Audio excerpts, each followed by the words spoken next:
Assalamualaikum warahmatullahi wabarakatuh. Alhamdulillahirabbil alamin. Wabihi nasta'inu wa ala umuri dunya waddin wa ala alihi wa ashabihi ajmain, amma ba'du. Sahabat peradilan, bagaimana kabarnya? Mudah-mudahan Anda semua selalu senantiasa dalam lindungan Allah Subhanahu wa taala dimanapun Anda berada. Sahabat peradilan, pada pagi hari ini kita akan mengikuti acara Coffee Morning, obrolan singkat seputar peradilan agama. Nah, bersama kami sudah hadir pemateri kita pada pagi hari ini. Kita kenalan dulu. Beliau adalah Bapak Adil Fahrul-Roza. Assalamualaikum, Pak Wakil.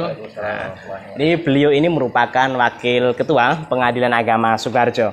Saya kasih perkenalan dulu asal muasal beliau. Jadi beliau ini merupakan putra kelahiran Agam 30 Juni 1982. Pak Adil Fahrul-Roza ini merupakan wakil ketua yang sebelumnya mengawali karir menjadi calon hakim di Pengadilan Agama Pariaman tahun 2006. Kemudian diangkat menjadi hakim pada Pengadilan Agama Manjo tahun 2009 dan diangkat menjadi hakim justisial pada tahun 2018 dan dipromosikan menjadi Wakil Ketua Pengadilan Agama Sukoharjo pada tahun 2022. Sahabat peradilan, pada pagi hari ini kita akan membahas sedikit obrolan singkat seputar kompetensi absolut, atau bahasa mudahnya bagi masyarakat itu adalah hal-hal apa saja yang sekiranya dapat diselesaikan di pengadilan agama, khususnya Sukoharjo. Baik, langsung saja kepada Pak Wakil, Pak Adil, kami persilahkan obrolan singkat tentang kompetensi absolut. Apa saja sih sebenarnya? Ini kita kasih tahu pada masyarakat hal-hal apa saja yang sekiranya bisa diselesaikan di Pengadilan Agama Sukoharjo. Baik, terima kasih. Assalamualaikum warahmatullahi wabarakatuh, Sobat Peradilan. Terima kasih Mas Isron atas sambutannya dan kesempatannya. Ini merupakan program yang baik yang mungkin bisa tetap dilaksanakan ya. Terima kasih sudah menginisiasi ini. Sebagaimana yang tadi ditanyakan, kompetensi absolut Pengadilan Agama Sukoharjo itu menyelesaikan sengketa umat Islam yang berdomisili di wilayah Indonesia yang berkaitan dengan sengketa-sengketa yang diatur dalam Undang-Undang Nomor 7 Tahun 89. Undang-Undang Nomor 7 Tahun 89 itu merupakan undang-undang peradilan agama yang diberikan kewenangan oleh negara kepada lembaga peradilan agama untuk menyelesaikan sengketa di bidang perkawinan, kemudian bidang kewarisan, ada bidang wakaf juga, kemudian bidang sengketa-sengketa di bidang hibah dan ekonomi syariah. Nah, kewenangan mengadili perkara ekonomi syariah ini kemudian itu ditambahkan di dalam Undang-Undang Nomor 3 Tahun 2006. Lalu undang-undang itu juga berubah dengan Undang-Undang Nomor 50 Tahun 2009. Saya kira itu untuk gambaran umumnya. Yang bisa berperkara ini Pak Wakil, yang bisa berperkara di pengadilan agama itu siapa saja sih? Tadi kan disebutkan bahwa itu harus warga negara Indonesia ya, begitu ya. Tapi secara personal itu seperti apa? Kualifikasinya seperti apa? Terkhusus nanti yang bisa berperkara di Pengadilan Agama Sukoharjo. Baik, masyarakat yang bisa beracara atau berperkara di pengadilan agama itu adalah umat Islam. Artinya mereka adalah umat Muslim, ya. Itu dalam sengketa-sengketa perkawinan, kewarisan, wasiat, hibah, dan wakaf ataupun hibah. Namun dalam undang-undang yang terbaru, ya, khusus karena sudah merupakan kewenangan peradilan agama terkait dengan kewenangan mengadili perkara ekonomi syariah, Mas Isron, itu dalam undang-undang yang terbaru itu juga disisipkan ketentuan bahwa mereka yang dapat beracara di pengadilan agama itu tidak hanya warga negara Indonesia yang beragama Islam, tetapi juga merupakan warga negara yang non-Muslim yang menundukkan diri pada ketentuan hukum Islam. Saya berikan contoh, misalnya seseorang beragama non-Muslim, kemudian mereka bertransaksi dengan lembaga keuangan syariah yang ada di Indonesia. Jika mereka terjadi permasalahan atau sengketa dari transaksi yang mereka buat. Itu nanti juga merupakan kewenangan peradilan agama. Jadi tidak hanya sebatas warga negara yang beragama Islam saja, tetapi dalam perkara-perkara tertentu itu disebut dengan asas personalitas. Itu. Terkait mengenai masalah sengketa perkara perkawinan, itu sebenarnya apa saja sih Pak Wakil yang bisa diselesaikan itu terkait sengketa perkawinan? Baik, di pasal 49 Undang-Undang Perkawinan itu sebenarnya dijelaskan tentang sengketa-sengketa apa saja yang dapat diselesaikan di bidang perkawinan oleh peradilan agama. Ada sengketa yang disebut dengan izin beristri lebih dari satu orang, yang kalau kita lebih populernya itu disebut dengan izin poligami, atau permasalahan-permasalahan perceraian terkait dengan anak, terkait dengan harta atau harta benda yang diperoleh dalam masa perkawinan, atau misalnya terkait dengan nafkah-nafkah pihak istri, kewajiban-kewajiban yang dilaksanakan oleh suami atau kewajiban yang dilakukan oleh istri, baik hak maupun kewajiban yang dilakukan oleh baik istri atau suami, itu merupakan kewenangan peradilan agama dalam menyelesaikannya. Termasuk nanti dalam konteks nafkah anak misalnya, atau ketika seseorang ingin menikah tetapi usianya belum mencukupi nilai umur minimal sebagaimana yang ditentukan oleh undang-undang. Nah, itu juga merupakan kewenangan peradilan agama. Berapa minimal, Pak?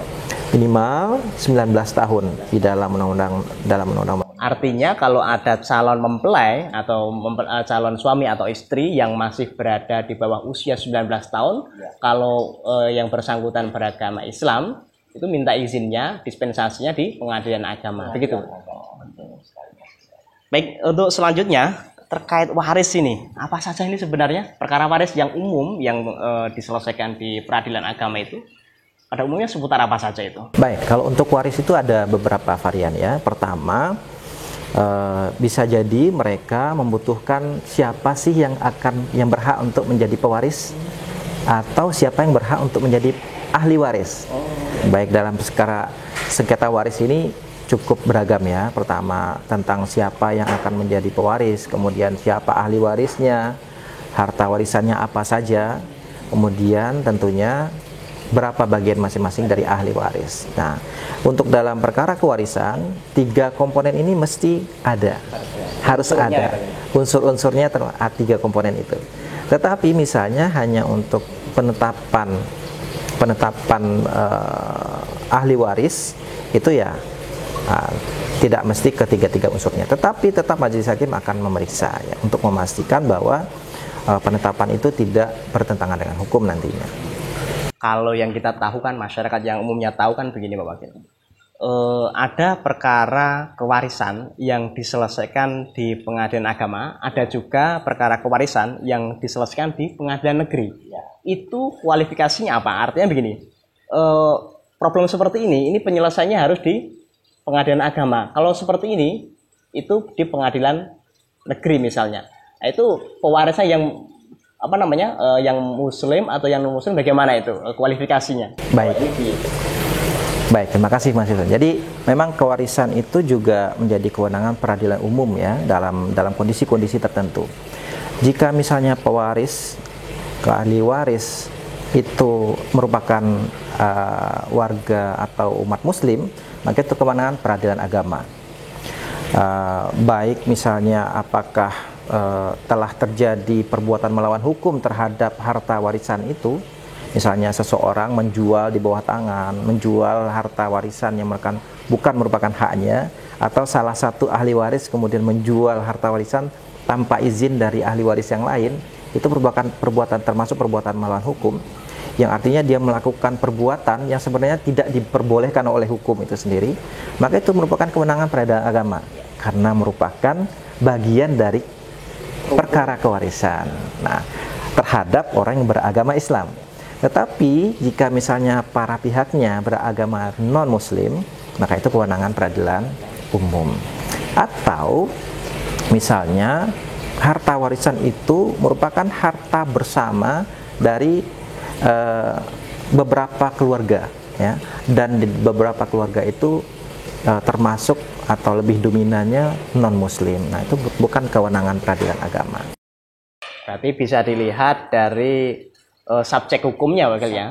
subjek hukumnya kalau misalnya pewaris itu non muslim berarti nanti penyelesaian perkaranya di pengadilan umum gitu kan, peradilan umum. Kalau pewarisnya itu beragama Islam gitu, penyelesaian perkaranya di pengadilan agama. Baik, seperti itu kira-kira.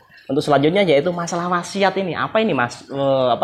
Perkara wasiat ini yang bisa diselesaikan di peradilan agama. Baik, sengketa wasiat ini merupakan sengketa yang terjadi antara pemberi wasiat, sengketa yang terjadi yang berakibat dari wasiat yang dilakukan oleh wasi ya. Jadi ketika seseorang mewasiatkan harta atau mewasiatkan sesuatu kepada ahli warisnya, lalu ternyata isi dari wasiat itu tidak dilaksanakan oleh ahli waris, maka ini bisa menjadi sengketa, potensi sengketa ya. Misalnya ketika wasiat itu sudah disampaikan kemudian tidak dilaksanakan oleh para ahli waris, maka ahli waris yang lain itu bisa mengajukan sengketa ke pengadilan agama dengan menunjuk bahwa misalnya sesuatu itu sudah diwasiatkan oleh pewaris, tetapi ternyata oleh ahli waris tidak dilaksanakan oleh semua ahli waris atau tidak dilaksanakan oleh seseorang yang ditunjuk oleh pewaris untuk melaksanakan wasiat itu. Nah, itu bisa menjadi sengketa.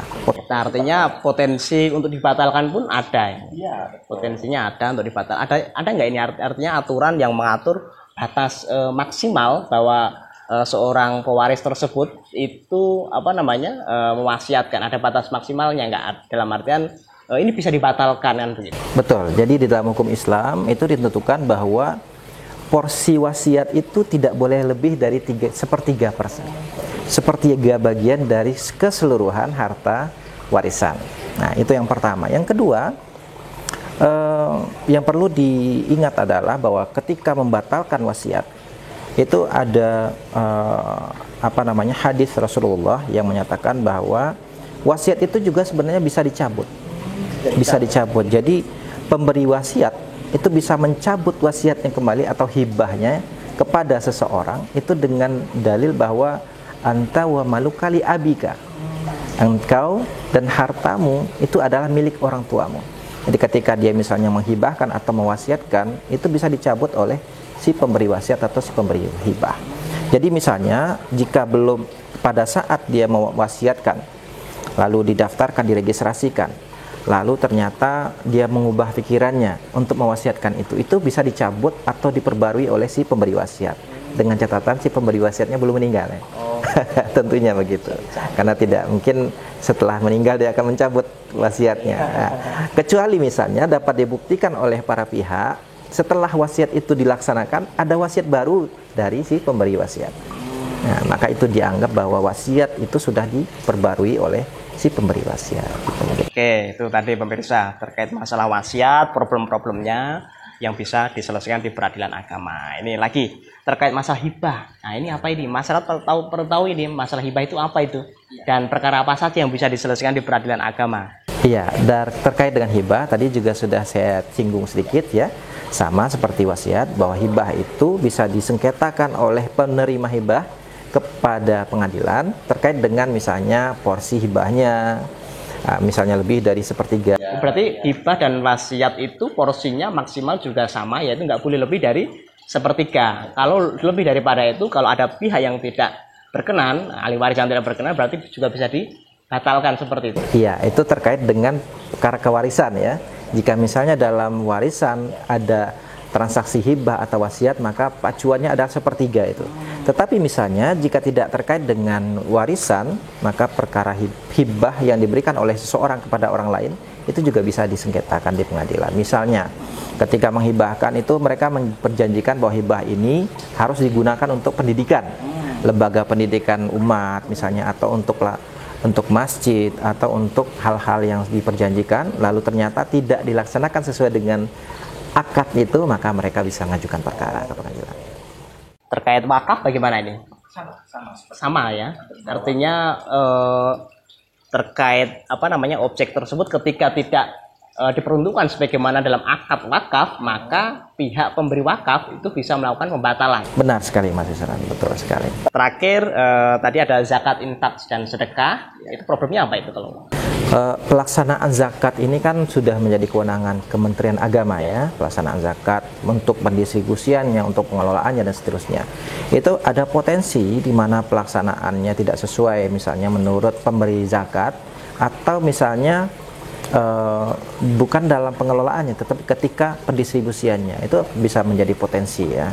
Beginian juga dengan infak, dengan sedekah. Jika misalnya dikelola oleh suatu lembaga, maka misalnya pihak pemberi wakaf infak dan sedekah itu merasa yang diamanahkannya itu tidak dikelola atau tidak didistribusikan sesuai dengan apa yang diamanahkan, maka itu juga berpotensi untuk menjadi sengketa. Meskipun demikian kita tidak berharap adanya sengketa ya. Namun jika misalnya memang masyarakat merasa bahwa ada hak hukumnya terhadap situasi-situasi seperti tadi, itu merupakan kewenangan peradilan agama, dan peradilan agama wajib untuk menyelesaikannya. Dan tadi masih ada yang terakhir yang belum sempat disinggung, yaitu mengenai masalah ekonomi syariah. Iya. Mau dijelaskan? Apa kita jelaskan, atau mungkin akan lebih menarik jika kita jelaskan tersendiri tentang ekonomi? Baik, nanti karena ini menjadi topik yang sangat menarik sekali, apalagi lagi di mana Indonesia merupakan negara yang sedang berkembang terkait mengenai masalah pertumbuhan ekonomi syariah di kancah global.